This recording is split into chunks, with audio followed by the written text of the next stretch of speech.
Wow. Sorry, hey, mate. Sorry. Wait, What? where's your Fast and TV book? Oh, You need the book. notes.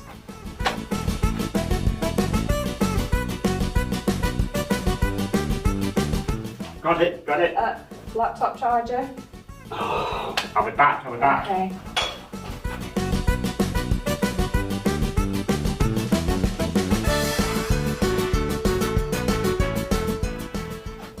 Yeah. Cue cards. You forgot the cue cards. Notes. Does this look familiar to you? Do you sometimes forget about the little things and get annoyed because of the same things you've forgotten about before? Would you like to be more organised and in control of your day-to-day tasks? Well, you need a daily routine checklist. Find out more in episode 2 of the Systemization show, where we'll be telling you about the 3 key systems that will have the most impact on your business.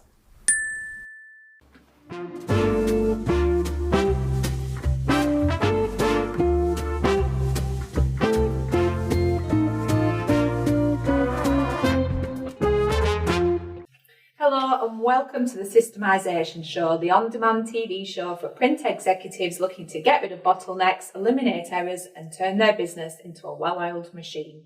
I'm once again joined by my colleague Ross Edwards and entrepreneur and author Philip Paul Bayer. Welcome back, Philip. Hello. So in this episode, we're going to be guiding you through some key systems that will give you the most impact when systemizing your business. And these are the Quality Control Assurance System, the System Buster Locator, and the Daily Routine Checklist. We'll also be touching on some others as well. So I'm going to start with the first one on the list. Philip, can you tell me what exactly is a Quality Control Assurance System? Before I say that, I'm going to say, remember, these documents and these systems, we're going to define and it remaps the responsibility of everyone in the organization.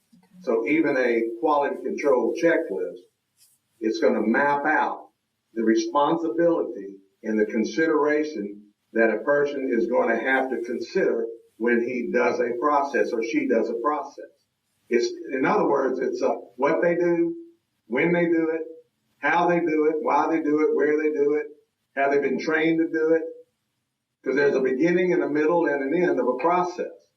And all steps in that process must be considered and mapped to achieve the consistent and verifiable results. So a quality control checklist is just a series of step-by-step prompts to ensure that job or whatever service is completed correctly every single time. No errors. Okay. Is that aimed at particular people in the company? Is it aimed at factory floor workers, office workers, management, or is it is the system for everybody who works in the company? It's really for everybody.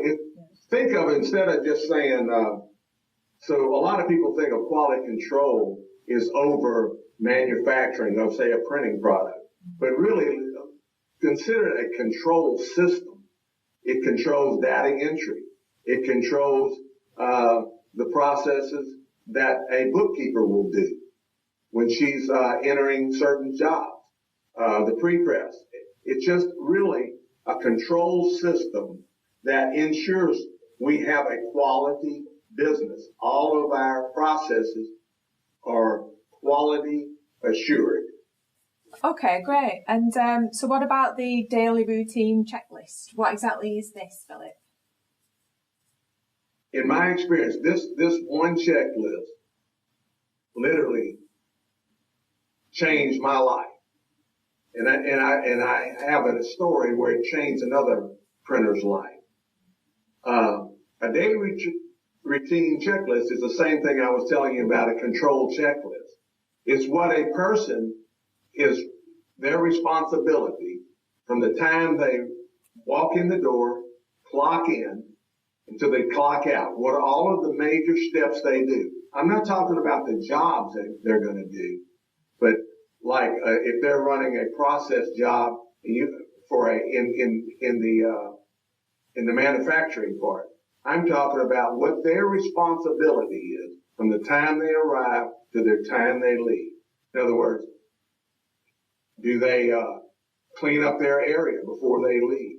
Are they responsible for maintenance on the air conditioning? Are they responsible for getting things set up in the break room? Whatever the responsibility, I don't care how small it is, these tens of thousands of little things that operate any business normally is done by people trying to remember to do it. Mm-hmm. Let me tell you a little story. One of our clients from Canada, it was a lady who owned the business. They flew down from Canada, her and her husband flew down and to take a tour of our company and talk about systems. So I spent the whole day with them. So one of her biggest frustration was, she said, I have a production manager and he's a very smart person. But she said, I get so sick and tired of trying to tell him what to do. It seemed like I'm telling him all day long, hey, you didn't do this. You didn't do that. Why didn't you do that? We talked about it yesterday. So anyway, I told her what's the solution? A daily routine checklist for a production manager. Matter of fact, you can think of it like this. Think of it as a production manager system. Okay? It's a data routine check, but it's a system for the production manager not to forget. So anyway, they purchase a license for System 100. They fly back to Canada, and we start training them on it. And about a month later, I get a phone call out of the blue, and it's this lady. I'll just call her Joy. So I get a phone call, and they patch me through to her, and she says, and when she come on the phone, she says, Philip, like she's talking like somebody's here. She says, you're not gonna believe this. I said, what? She says, you remember me talking to you? I was gonna fire my production manager when I got back, and you said not to until you gave him a system. She says, you're not gonna believe this. Philip, he does everything on that checklist. I don't have to tell him anything anymore. I can't even believe it. It's that simple. I said it is. It's that simple. I think we can all relate to that in any job, can't we? Yeah.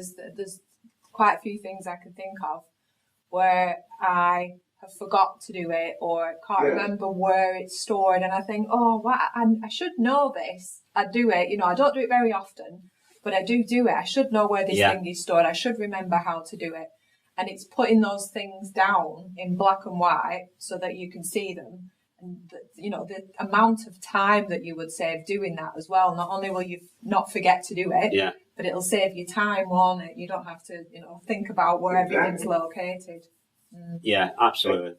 And remember, we've talked about people interrupting managers or even other employees. They get interrupted and they forget to do something. Okay, so the third system we wanted to talk about today was the System Buster Locator. So that's obviously the title of your book, System Busters. So I'm guessing it's related to that, Philip. Do you want to explain what that is? That is the secret sauce of systemization. Without a System Buster Locator, the system will continue to fail. You'll get it started. Do you remember in the Circus Act that the old Circus Act, this guy would spin plates? Mm-hmm. Yeah. I think I talked about that in the book. He would go spinning his plates, and time he got over here, this plate would be falling off. Over here, he'd get over here and he'd spin the plates, and then this plate would fall. But he kept doing it and he was persistent, and by the time he was finished, all of those plates on that pole was spinning, and all he had to do was walk up and down, tapping them once in a while to keep them spinning. That system really in a nutshell. Now, this System Buster Locator is what it does, it tells you when a system fails. It gives you the option of what to do. It's a system that has a set of prompts.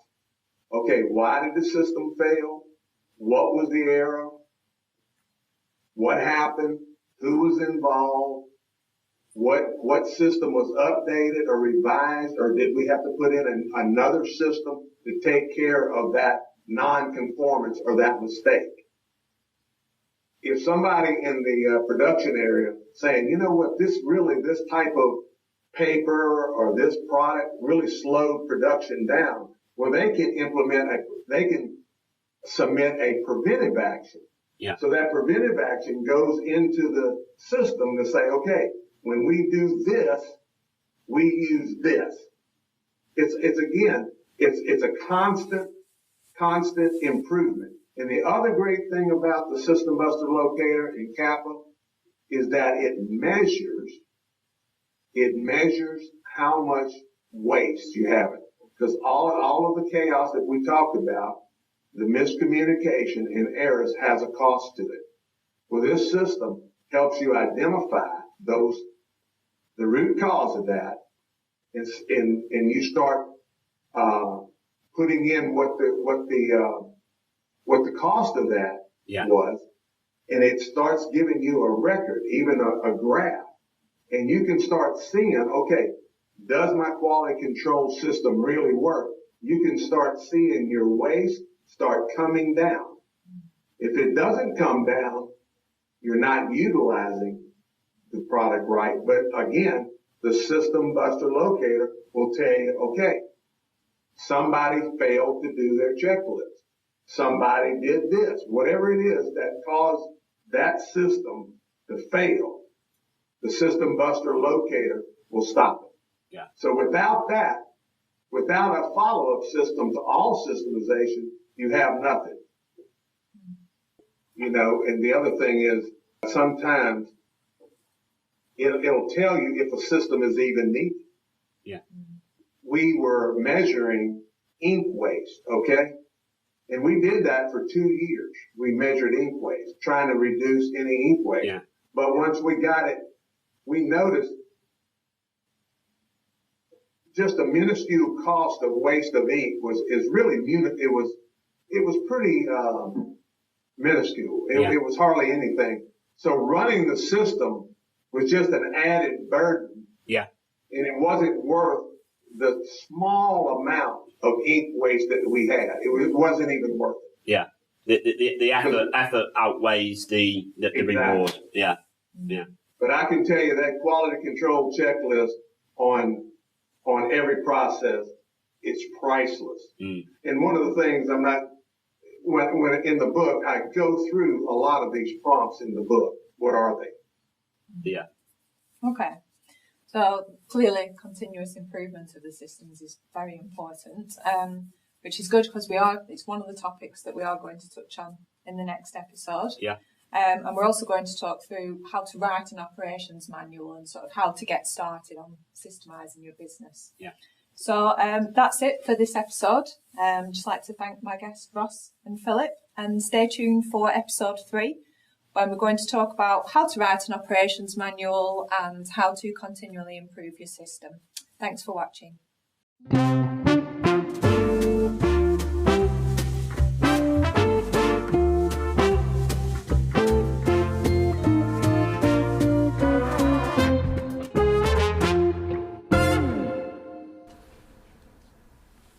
You like listening to podcasts but wish their hosts were more handsome, more dashing and charismatic, funnier?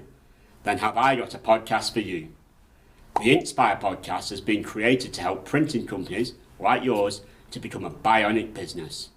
One that invests equally in its people, its technology, and in the processes that bind the two together. In each episode, there is an interview with a different special guest who will be talking about one of these 3 topics: people, process or technology, sometimes all 3. And best of all, it's hosted by me. To listen to the Inspire podcast for bionic print businesses, head to thorson.com/Inspire.